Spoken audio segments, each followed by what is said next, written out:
안녕하세요. 오늘도 우한 폐렴에 대해서 계속 이야기를 해드리고 있습니다. 많은 분들이 우한 폐렴이라고 알고 있기 때문에 제가 그 말을 쓰는 거고요. 2019 신종 바이러스 우한 뭐 이런 식으로 나와 있죠. 중요한 포인트는 모르고 그런 거 가지고 시비 거시는 분이 있어서 오늘도 타이틀 우한 폐렴이라고 했는데 그거 가지고 시비 걸지 마세요. 제가 어제까지만 방송을 하고 여기에 대해서 더 이상 말을 안 하려고 하다가, 왜냐면 많은 매체에서 이 코로나 바이러스에 대해서 현재 업데이트를 훨씬 더 정확하게 자주 해주고 있기 때문에 뭐 제가 방송을 할 필요는 없었는데, 그거를 보다 보니까 제가 예전에 유전자 치료 연구 이런 연구도 했었고 지금은 의사로서 환자만 보고 있는데요. 그러니까 이 신종 코로나 바이러스의 치료에 대해서 좀 리뷰를 해드릴까 하는 생각이 들었습니다. 왜냐면 아직까지는 코로나 바이러스의 치료에 대해서 말씀을 해주시는 분이 거의 없고, 연구를 하지 않고 그냥 환자만 보는 의사들은 가지고 있는 것이 증상을 완화해주는 요법, 뭐 산소를 호흡해준다거나 인공호흡기를 낀다거나 아니면 테미플루나 엔타이바이럴 테라피, 항바이러스 치료를 한다는 게 거의 전부거든요. 그런데 아무래도 지난 10년, 20년 동안 굉장히 많은 분자생물학의 발전이 있었고, 거기에 대해서 굉장히 빨리 진행되는 예방접종의 개발과 치료제의 개발에 대해서 좀 이야기를 해드리겠습니다. 자, 강의에 앞서서 오늘 제가 말씀드리고 싶은 것은, 먼저 대부분의 논문들이 긴급 상황이기 때문에 공식적으로 논문지에 나오지 않은 것들도 있고요. 그리고 여러 회사와 여러 연구소에서 그 계속 연구와 개발이 되고 굉장히 짧은 시간이었기 때문에 계속 향상이 되고 있으면서 업데이트가 되고 있습니다. 그래서 제가 그 중에서 몇 가지만 골라서 제 생각에 좀 흥미가 있고, 그것이 2019년 신종 코로나 바이러스에만 아니라 앞으로 미래에 있는 우리 생활에 임팩트를 끼칠 수 있는 것에 대해서 좀 이야기를 해보려고 합니다. 저도 아침 6시부터 환자를 보고 집에 와서 자료를 정리하다 보니까 한글로 다 바꿀 수 없고, 그래서 영어가 많고요. 그리고 다소 전문적인 용어가 나오고, 어떤 용어들은 한글로 번역을 할 수가 없어서 그대로 돼 있는 것에 대해서 양해를 좀 부탁드립니다. 지금 현재 우한폐렴 치료제 개발 상황은 아직 완료된 치료제는 나와 있지 않지만 연구제로서 만든 시약들은 좀 존재를 합니다. 뭐 그런 것들이 이제 동물 실험이나 아니면 시험관에서 세포를 가지고 연구하는 그런 물질들이죠. 그래서 대부분 MRI 방법을 이용해서 엔티바디를 만드는 방법들이 현재 약으로 개발되는 가장 대세고요. 그리고 몇 가지 종류의 치료제 개발을 여기서 소개해 드리겠습니다. 자, 여러분, 우한에서 발견된 신종 코로나 바이러스가 발견된 지 벌써 2달도 안 됩니다. 12월 달에 발견이 돼서 이제 한 달이 조금 넘었는데요. 그 사이에 굉장히 획기적인 일들이 일어났죠. 한 10년 전만 해도 이런 일이 일어나기 굉장히 어렵고, 20년 전에는 꿈에도 못 꾸던 그런 발빠른 연구들이 일어나고 있는데요.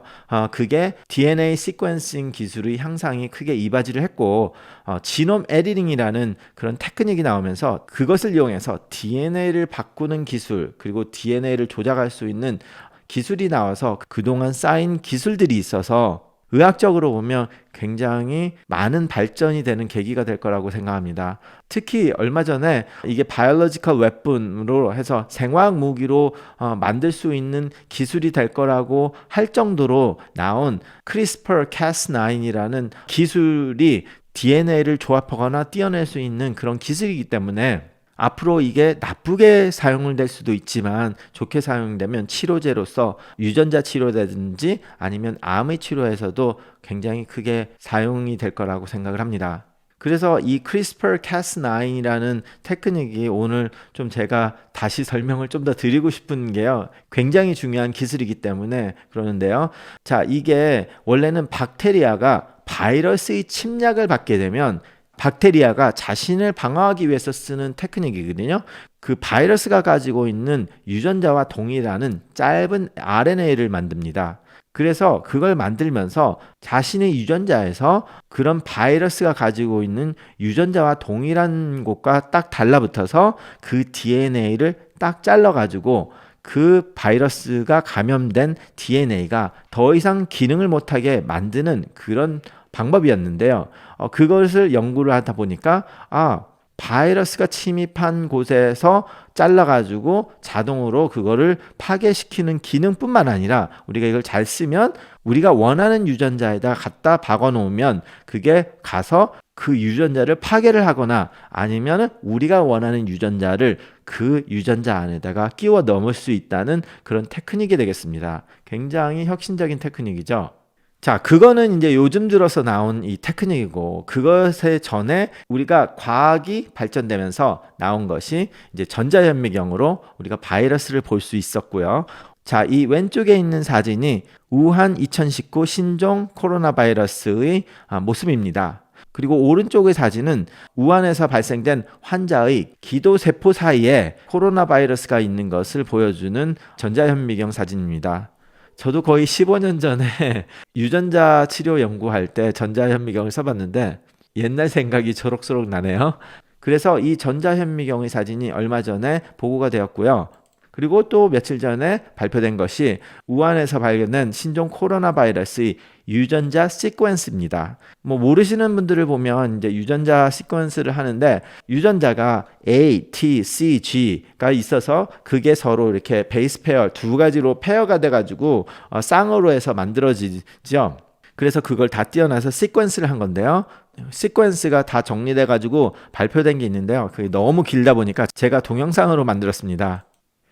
자, 여기서 보시는 이 긴 시퀀스가 이번에 발견된 우한에서의 코로나 바이러스 신종 코로나 바이러스의 지놈 시퀀스입니다. 좀 꽤 길죠?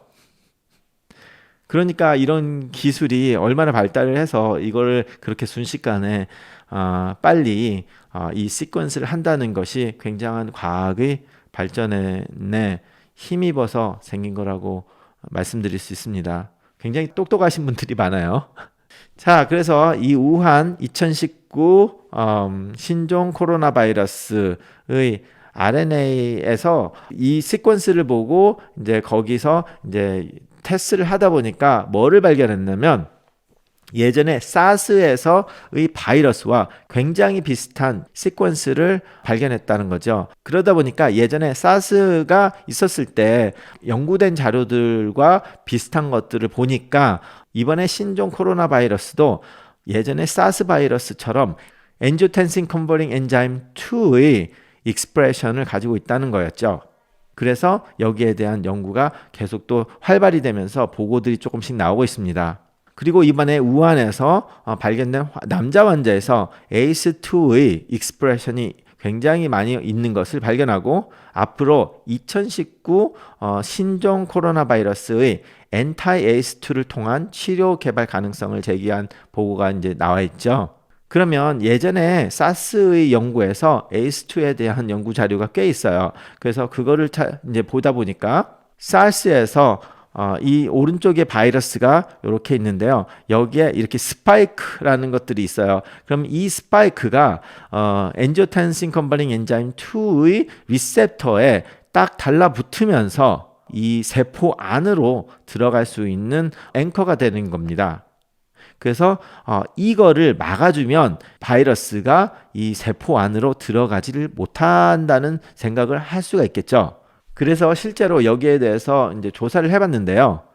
자, ACE2 리셉터가 A를 보시면 세포가 동그라는 게 세포인데 세포 바깥에 이렇게 몰려 있는 거가 이렇게 초록색으로 반짝반짝 빛나는 게 그거거든요. 그래서 이렇게 세포 바깥에 벽에 있는 거를 발견을 할 수 있습니다. 그래서 이거를 가지고 SH90FC 프로틴이라는 것을 같이 섞어주니까 이 세포 안으로 이제 들어가는 것을 발견했죠. 이 빅에서는 보니까 그 세포 안으로 번쩍번쩍 빛나는 초록색의 빛이 바라는 것을 볼 수가 있죠. 그리고 이의 사진은 이제 이거를 한 다음에 14시간 정도가 지나니까 다시 ACE2 리셉터가 리사이클이 돼서 바깥으로 나와 있는 거를 보게 됩니다. 그래서 이렇게 바이러스가 그렇게 해서 침투가 되는 거라 뭐 이런 식으로 이제 증명을 하는 거고 연구를 하는 거거든요. 이걸 보니까 제가 예전에 전자현미경 가지고 연구하고, 그리고 이제 이거는 이뮤노프루오레센 마이크로스코피라고 해서 면역현미경이라고 해야 되나? 하여튼 이뮤노프루오레센을 해가지고 보는 그런 거였는데요. 예전에 15년 전에 제가 연구를 할 때 비슷하게 여기서도 그린하고 저는 레드하고 써가지고 세포들이 제가 유전자 치료를 해서 그 유전자가 인테그레이션 되는 거를 이제 밝히는 그런 연구를 했던 적이 15년 전쯤에 있었는데, 그때 생각이 갑자기 나서 한번 제 논문 옛날 거를 한번 찾아봤었습니다. 자, 이래서 DNA 시퀀스가 비슷하고 SARS와 약간 같은 양상을 보이고 몇 개의 메커니즘이 같다. 그러니까 예전에 SARS가 일어났을 때 그때 연구된 자료를 찾아보고 그때 어느 정도 개발된 시약들을 한번 살펴볼 의미가 있다고 생각해서 이 논문을 한번 보여드립니다. 그래서 여기서 세 가지 물질을 가지고 테스트를 해봤는데요. 첫 번째는 좀 전에 말씀드린 ACE2를 통해서 이거를 블락을 하는 방법. 그리고 두 번째는 캐셉신이라고 하는 것이 있는데, 그 단백질을 녹이는 그 인자가 바이러스가 세포로 침투하기 위해서 필요한 인자거든요. 그것을 블락하는 시약을 만들어서 이제 테스트를 해본 거가 있고요. 그리고 세 번째는 바이러스가 숙주세포의 멤브레인에 들어가는 것을 막는 시약을 넣어가지고 테스트를 해본 그런 논문들이 있습니다. 그리고 지금 몇 개의 바이오텍 회사에서 펀드를 받아서 메신저 RNA와 엔티바디를 만드는 그런 테크닉을 이용해서 치료제를 개발하고 있는 그런 뉴스도 있고요. 뭘 각자 하나씩 설명을 해드리려면 너무 복잡하기 때문에 하나만 가지고도 거기에 부가 설명을 하면 몇 시간을 걸릴 수가 있어서 제가 조금 미흡하긴 하지만 여러분들이 좀 이해하기 쉬운 레벨에서 어떻게 좀 설명을 해드렸습니다.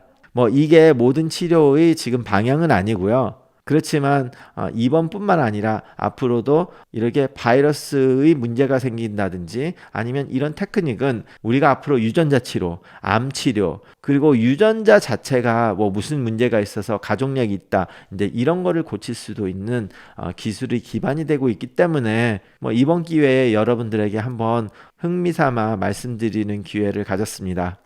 이런 기술이 의사뿐만 아니라 박사학위를 가지신 여러분들이 굉장히 많은 노력을 해서 굉장히 많은 발전을 했고, 그로 인해서 우리가 더욱 건강한 미래를 만들 수 있을 거라고 생각을 합니다. 이번 신종 코로나 바이러스 때문에 의사분들을 비롯한 정책적으로 일하시는 분들, 그리고 행정적으로 일하시는 많은 분들, 어떻게 보면 자신이 목숨까지 걸고 전선에서 그런 분들을 도와주시는 분들께 많은 감사의 말씀을 드리고 싶습니다. 그리고 이것을 시청하시는 여러분들도 이런 분들에게 감사의 말씀과 박수를 보내주시기 바랍니다. 감사합니다.